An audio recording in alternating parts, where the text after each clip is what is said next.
Good morning, dear students. Today we will be discussing about the chapter 8, and that is the motion. We will discuss the chapter motion. First of all, we will discuss what is motion. Motion क्या होता है? जब भी कोई भी object एक place से दूसरी प्लेस पे कहीं पे भी जा रही है, मीन्स उसने अपनी पोजीशन चेंज की. सपोज अभी एक ऑब्जेक्ट यहाँ है, थोड़ी देर बाद वो यहाँ आ गई, तो उसने क्या किया, यहाँ से यहाँ उसने पोजीशन चेंज किया.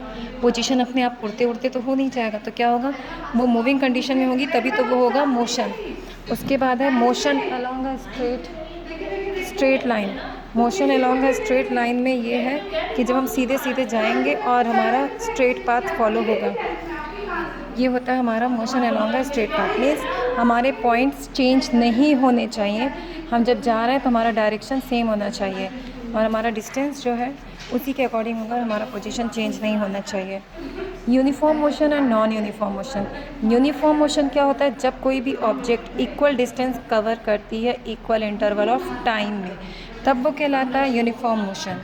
मतलब आपका जो डिस्टेंस है वो इक्वल है और आपके साथ साथ टाइम भी इक्वल है. अगर मैं 2 सेकंड की बात करूँ तो 2 सेकंड में मैंने अगर इतना डिस्टेंस ट्रेवल किया तो in the next 2 hour second also I will take this much distance, again this distance. In means time आपका सेम रहेगा और इक्वल डिस्टेंस होगा.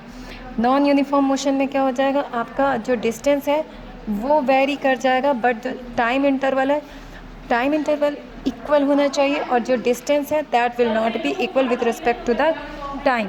अब क्या है, हम जब मोशन को कैलकुलेट करते हैं, हम हमारे पास कोई भी ऑब्जेक्ट बहुत सारा डिस्टेंस ट्रेवल कर लिया, बहुत सारा टाइम है, तो हमको उसकी एवरेज स्पीड कैसे पता चलेगी. तो एवरेज स्पीड कैसे पता चलती है, total distance travel by the total time taken. तो क्या हो गया, v/s. इसके बाद क्या होता है, हमारा आएगा स्पीड विद डायरेक्शन. अगर मैंने कह दिया speed with direction, then we are talking about the velocity. Velocity और स्पीड में यही सबसे बड़ा फ़र्क है कि वेलोसिटी में डायरेक्शन इन्वॉल्व होता है, स्पीड में हमें बस ये पता है कि कोई भी ऑब्जेक्ट मूव कर रही है, उसका डायरेक्शन बिल्कुल भी नहीं पता होता है.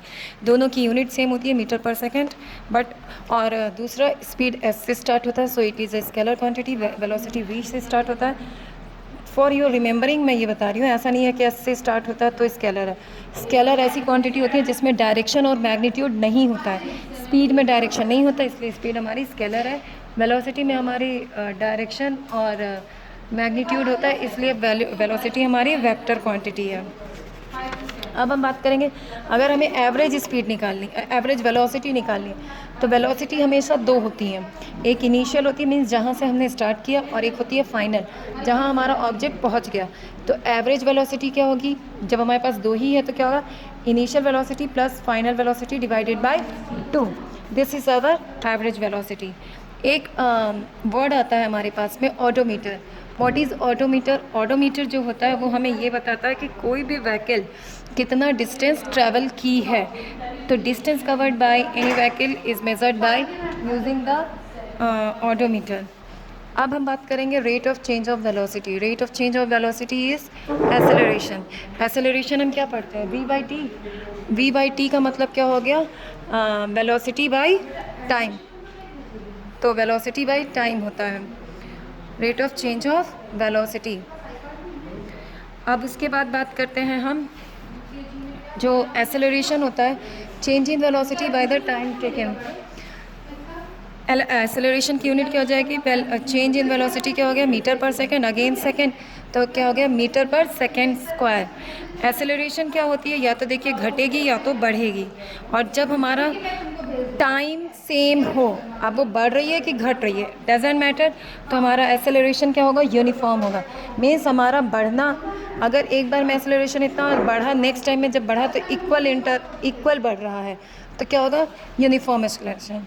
और अगर हमारा एसेलरेशन एक बराबर घट रहा है टाइम के साथ में, तो भी यूनिफॉर्म एसेलरेशन होगा.